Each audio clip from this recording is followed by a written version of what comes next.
I am your host, Lacey Artemis, a creative Jill of all trades, and today my guest is Katy Montgomerie, who is a YouTuber, an LGBTQ Twitter activist, an insect enthusiast, a metalhead, and much more. Katy interviews people on her YouTube channel, as well as doing standalone videos and deals with trolls on Twitter. Katy uses she and her pronouns. Welcome, Katy. Hi, thanks for having me. Yes, it's very exciting. It's always great to kind of talk to other multimedia mavens, I guess, for lack of a better term. Yeah. And I've seen a few of your videos, and I really wanted to talk to you, so this is very exciting. Thank you. I don't know how many things you want me to list off. So let's see here. I mean, yeah, I guess admittedly, I'm very curious about the insect enthusiast, because that was one of my dream topics. I wanted to speak to an entomologist on the show at some point. Okay, well, you should definitely go on someone who's actually an expert, not just someone who just really loves insects. I don't know what it is. I like most animals.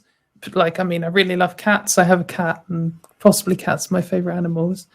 But there's just something really cool about it. And it's not just insects are mechanically cool, and they have all their working limbs and all these different parts, and they're so small and simple that they often fit this niche, and they just own it because that's kind of all they do, and that's really interesting. And watching them is interesting and easy, but also I just find them really cute. And there's this one video, not an insect but a centipede. There's this one type of centipede which most insects aren't social insects, and things like centipedes will lay eggs and then just disappear. And there's this one type of centipede, at least, which looks after its eggs, and it curls up around them. And then when they hatch out, all the little babies are inside, and then the mummy centipede curls around it. And there's this video of it on YouTube, and it just makes me cry. She loves her babies. I don't know why insects get me, but I just find them really interesting. And when someone says a fact about sports or cars or something, I just do not care. I cannot absorb them at all. It just bounces off. But if I hear some fact about leaf hoppers or something, I'm like, oh, and that's just remember it for the rest of my life. So yeah. That's very cool. I can relate to that. I am interested in so many things. So I do some sports trivia. I do insect trivia. I like metal trivia. I should say music trivia. But I love learning, and it often doesn't really matter what it is. It's just learning how something works. And what I have learned about how insects work, from ants to wasps, the whole thing about the wasps and their rainbow honeycombs that they build. And I looked that up, and I was like, that is so cool. Yeah, if you go to Google Images and you search wasp rainbow nest or something like that, you'll see some. It looks like paper mache, made by a child. It's because so cool. That is what kind of how wasps make things. This is very similar to paper mache, I guess. They just chew up paper and then sort of spit it out. But if they have access to multicolored paper, then you end up with multicolored wasp nests, which is just really fun.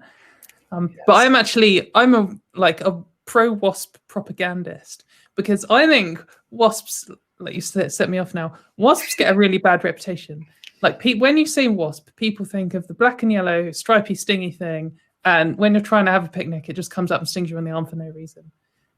And wasps are heads sometimes, but there are so many different types of wasp, and some of them are so beautiful, and some of them play absolutely key roles in the ecosystem. And they've been around longer than flowers. A recent cool fact that I found out is that wasps evolved millions of years before the planet Saturn even had rings. So when wasps were first around, Saturn didn't have rings, which is it kind of melts my brain, the numbers involved in that. Mm-hmm. But yeah, wasps just have so much going on, and they don't actually attack you for no reason. They always have a reason. I mean, sometimes the reason is you accidentally hit them, but that's your fault. So yeah, I mean, I've got quite a big platform just from doing that. I have no idea why. Being outspoken does tend to bring. It's you attract more flies with honey, they say. No, interesting fruit fly fact. It's like I shouldn't have brought up insects again. So I heard someone saying that the other day, and someone was like, "But that's not true. The way to attract them was with vinegar." And I was like, "Okay." And I had an outbreak of fruit flies from leaving some potato peel out or something. And I put down just a plate of vinegar and went to work. And when I came back, it was just full of flies, like all dead flies.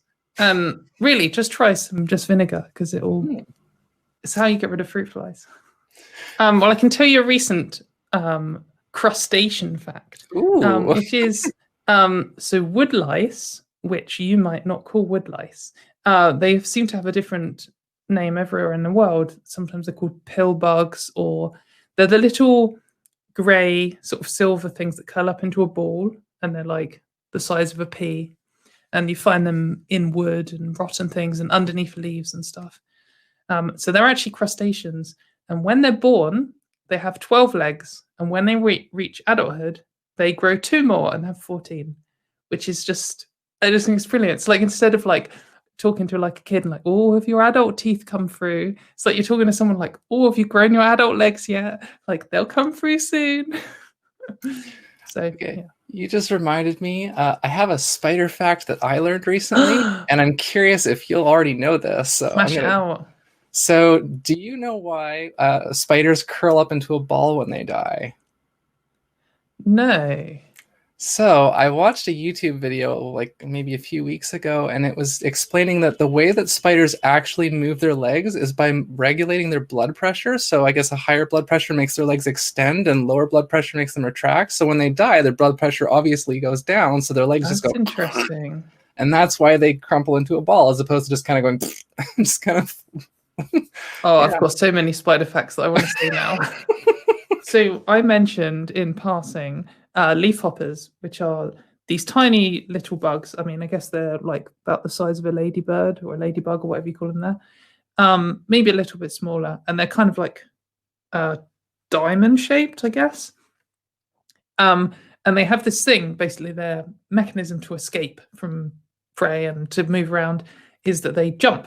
And they jump they're really like fleas, where they just suddenly spring off, and you see them sitting somewhere, and if you poke them on the back, they're like ping, and they just disappear, which is really cool.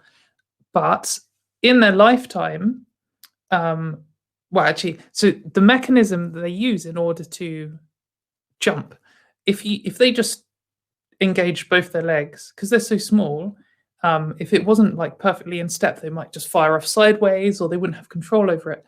So they actually have, physically in between their 2 legs, they have this cog system. So when one leg engages, it forces the other leg to engage. So they always jump in a straight line, which is cool enough on its own, but only the juveniles have the cogs. And the final stage after so they molt in their life. And on the final one, they lose it, and they just have rough pads, which do still do it, but they're not as efficient. So they're less likely to jump in a straight line. They're less likely to go as far because it's harder to coordinate, and they might slip. And they weren't sure why. And they think that the reason is from like an evolutionary thing.